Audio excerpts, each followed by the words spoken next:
இந்தியாவினுடைய முதல் திருநங்கை வழக்கறிஞர் சதீஸ்ரீ ஷர்மிளாவை தான் சந்திக்க போறோம். வணக்கம். வணக்கம்.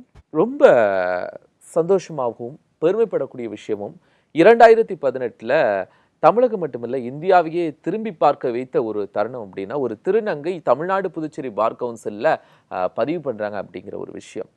இந்தியாவில் இருக்கக்கூடிய ஆண் பெண் பாலினம் போக மூன்றாவது ஒரு பாலினம் அப்படின்னு சொல்லிட்டு திருநங்கைகளை அங்கீகரிச்சாங்க. தமிழ்நாடு பார் கவுன்சிலோட செக்ரட்டரி ரொம்ப சப்போர்ட்டிவாக இருந்தார். மூன்றாம் பாலினத்திற்கு. ஆமா. நான் போய் அவர்கிட்ட பேசினோடனே, சார் இந்த மாதிரி நான் ஒரு திருநங்கை, நான் என்னோட சட்டப்படிப்பு முடிச்சிருக்கிறேன், ஒரு திருநங்கையாக தான் என்னை பதிவு பண்ணணும்னு நான் நினைக்கிறேன் சார். அதுக்கு உண்டான வழிமுறைகள் எனக்கு என்னங்கிறது நீங்கள் அதை சொல்லணும், அதுக்கு தகுந்த மாதிரி எனக்கு அதை வழி பண்ணி கொடுக்கணும்னு சொல்லவுமே உண்மையிலேயே ரொம்ப அவர் என்ன சொன்னார்னா, எனக்கு ரொம்ப சந்தோஷமா இருக்குதுமா நீங்கள் கேட்குறது. ஸோ இது நாள் வரைக்குமே யாருமே இந்த மாதிரி ஒரு நபர் என்கிட்ட வரல.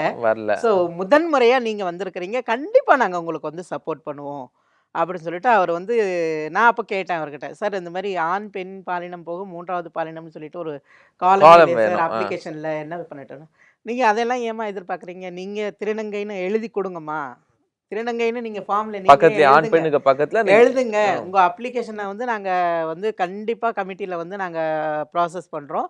அது போக இதே டயத்தில் சேம் டைம் நாங்கள் மூன்றாம் பாலினத்துக்கு உண்டான காலம் க்ரியேட் பண்ணுறதுக்கும் நாங்கள் இதை வச்சே மூவ் பண்ணுறோம் அப்படின்னு சொல்லிட்டு அவர் ரொம்ப சப்போர்ட்டிவாக பேசினார். ஸோ எனக்கு இப்போ ஒரே வார்த்தையில் சொல்லணுன்னா, பார் கவுன்சிலில் செக்ரட்டரி மாதிரி எல்லா துறைகளிலுமே அரசு அதிகாரிகள் இருந்தால் நிறைய பிரச்சனைகள் சீக்கிரமா முடிவடையும்ங்கிறது தான் என்னோட ஒரு கருத்தே. நண்பர்களே, நமக்காக இது போன்ற சேவைகள் தொடர முன்னாள் பார் கவுன்சில் செயலாளர் சி ராஜகுமார் அவர்களுக்கு வாக்கு சீட்டு எண் 83 முதல் வாக்கை அளித்து உறுப்பினராக தேர்ந்தெடுப்போம். சேவைகள் தொடரட்டும், முன்னேற்றம் நிலைத்திடட்டும். நன்றி, வணக்கம்.